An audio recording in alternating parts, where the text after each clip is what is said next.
Olá, pessoal. Aqui quem está falando é a Karen, do primeiro período de pedagogia. E hoje nós vamos abordar um assunto muito importante, que é o racismo. E vou explicar um pouquinho, para quem é leigo no assunto, vou explicar um pouco o que é racismo. Racismo é um mal que infelizmente ainda afeta as nossas relações sociais. O racismo é o preconceito e a exclusão social de pessoas com base na cor de sua pele.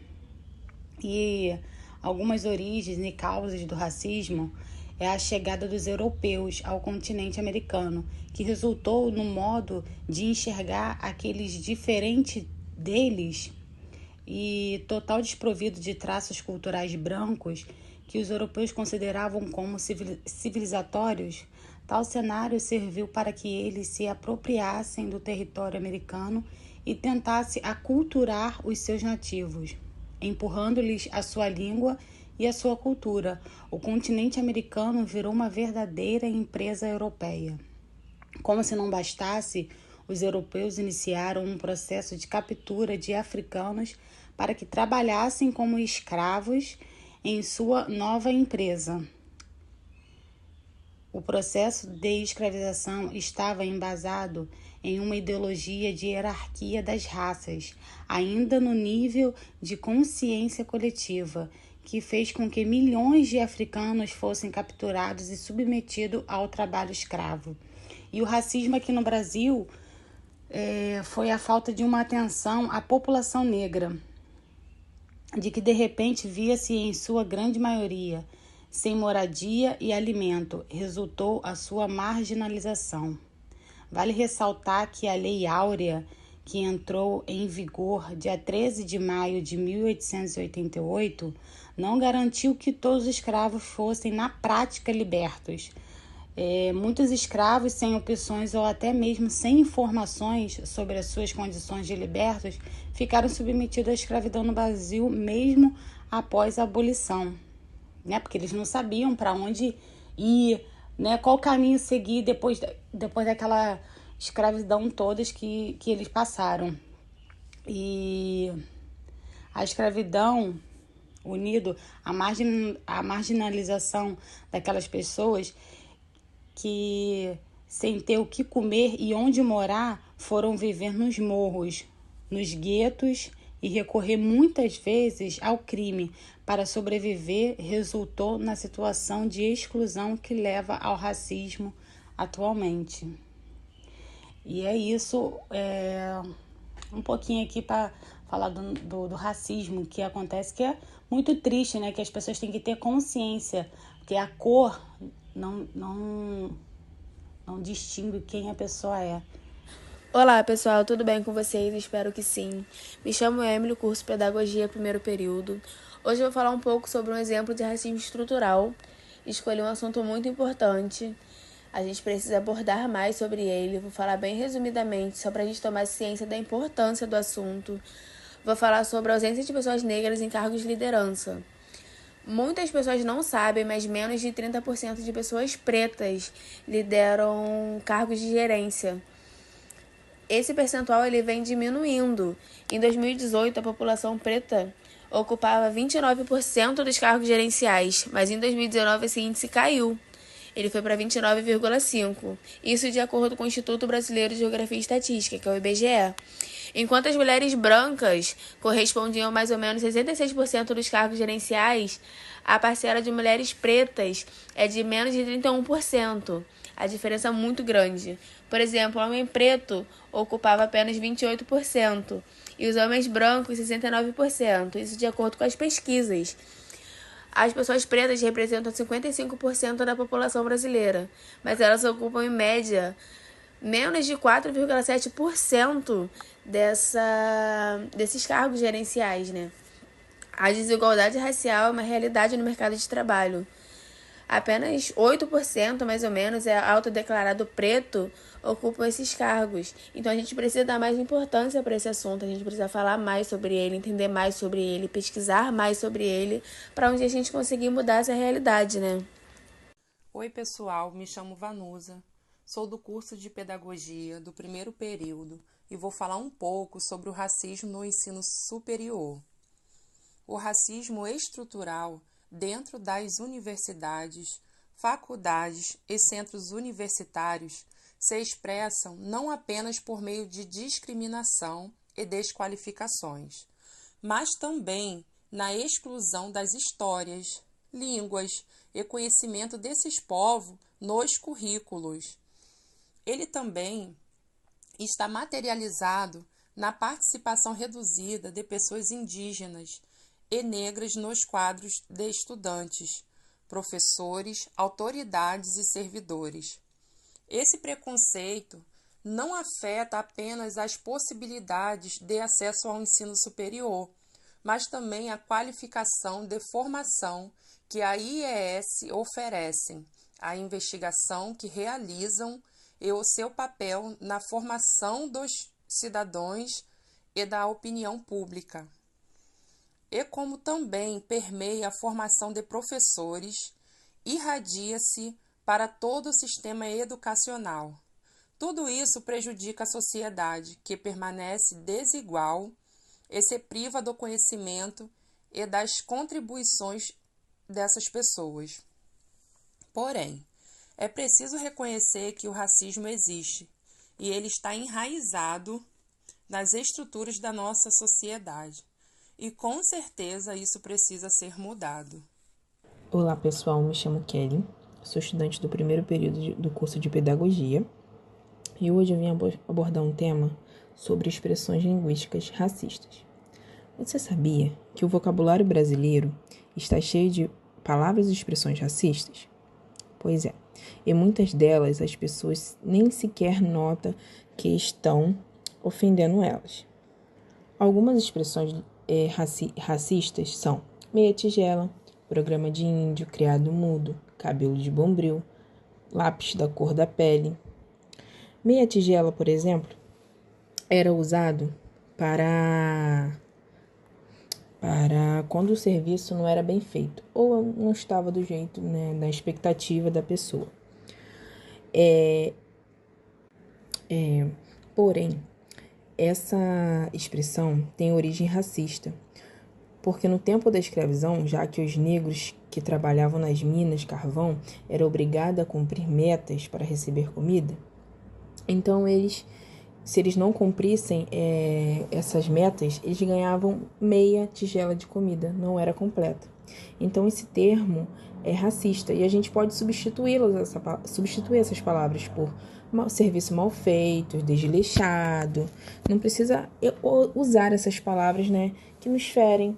Ela pode causar grande impacto nas nossas vidas, Ela pode causar traumas, emocionais. O preconceito, ele marginaliza. O racismo não vai acabar pela língua, mas é seguramente na língua que ele se reproduz de maneira mais ligeira e disfarçada. Ao passar dos anos, vemos que as pessoas buscam e repugnar o racismo e passam a disfarçar o seu racismo na língua. É por isso que é fundamental que o respeito à igualdade e à diversidade para a construção de uma sociedade mais justa, mais inclusiva. Por isso, vamos substituir alguns termos racistas? Vamos lá. Meia tigela, por exemplo, podemos substituir por algo mal feito. Lápis da cor da pele, podemos substituir por lápis rosado. Serviço de preto, por exemplo, podemos falar serviço ruim, serviço mal feito. Você sabia que o termo usado denegrir, ele está associado para associar o negro a algo negativo ou ruim? Sim, é verdade. Por isso podemos substituir o termo denegrir por termo difamar, caluniar, diminuir, prejudicar. Empregada doméstica também era um termo racista, já que as escravas que trabalhavam nas casas eram domesticadas. Então esse termo também é racista. E podemos substituir por faxineira, diarista. Então agora não espero não ver mais vocês usando o termo racista, ok? O conhecimento nos liberta. Olá pessoal, tudo bem? Espero que sim. Meu nome é Camille, eu sou do curso de Pedagogia da Universidade de Vassouras do campus de Maricá.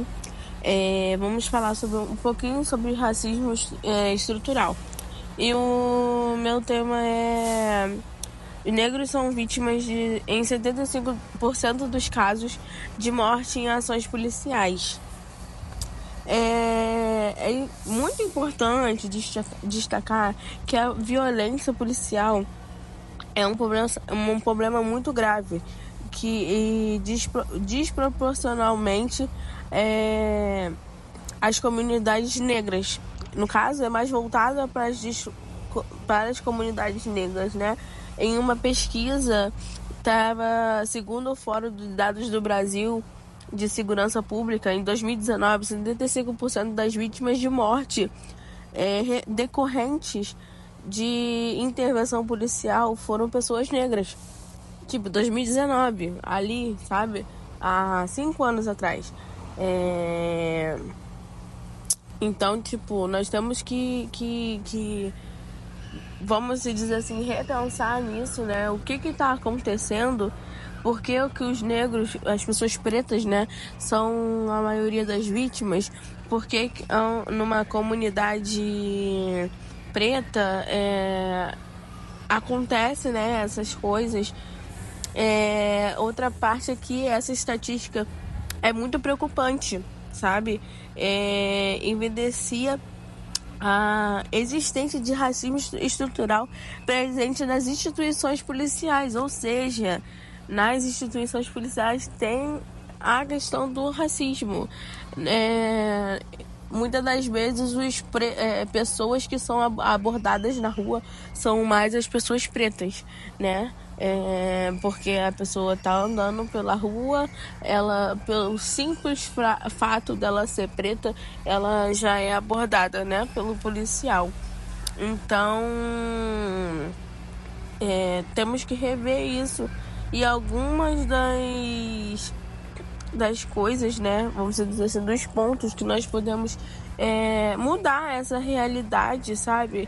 Existem diversas medidas sugeridas para combater a violência policial e o racismo estrutural nas instituições policiais, como implementação de políticas de desmilitarização, buscando reduzir o uso excessivo de força e promover uma abordagem mais comunicativa, né, com essas pessoas, criação de canais de denúncias seguros, né, para as pessoas,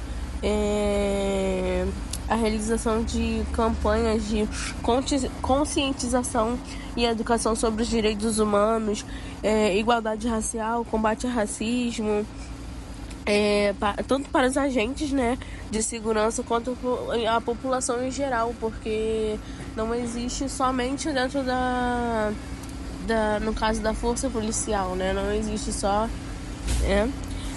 estabelecimento de parcerias entre as instituições policiais e organização da sociedade civil, visando o fortalecimento do diálogo e da colaboração em busca de por soluções conjuntas.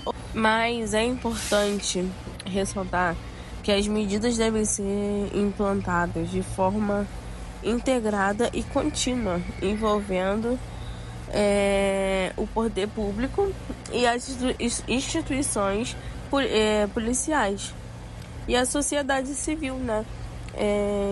Os demais autores relevantes. Assim, somente assim será possível promover mudanças efetivas e garantir a segurança e o respeito aos direitos de todas as pessoas. Então, somente com vários outros, né? Não só esse. E assim eu encerro minha fala. Muito obrigada.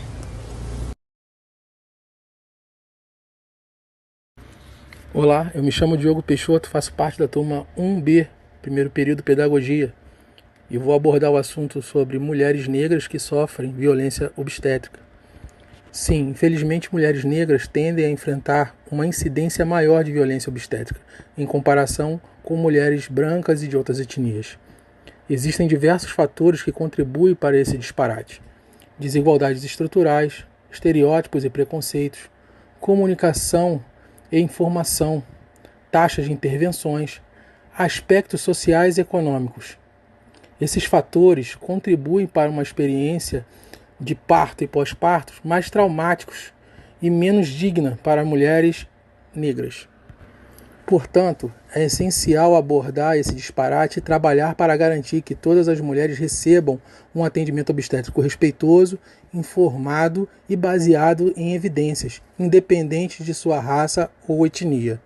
Olá, me chamo Karine, faço parte do primeiro período de pedagogia. Espero que vocês tenham gostado. Busquem seus direitos.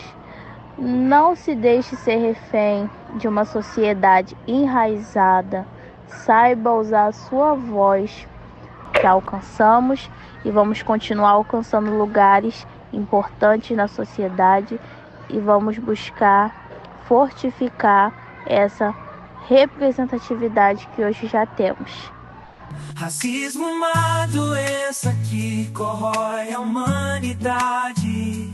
Negação da igualdade, ferida que não cicatriza, segregando e discriminando, construindo um mundo em guerra. Mas a luta por justiça jamais se entregue, se acenda. Lembrando de Zumbi, Dandara, Malcolm e Mandela, lutando contra o sistema com força e rebeldia. Martin Luther King, Rosa Parks, ícones da igualdade, mostrando que o amor e a união são a real verdade. Racismo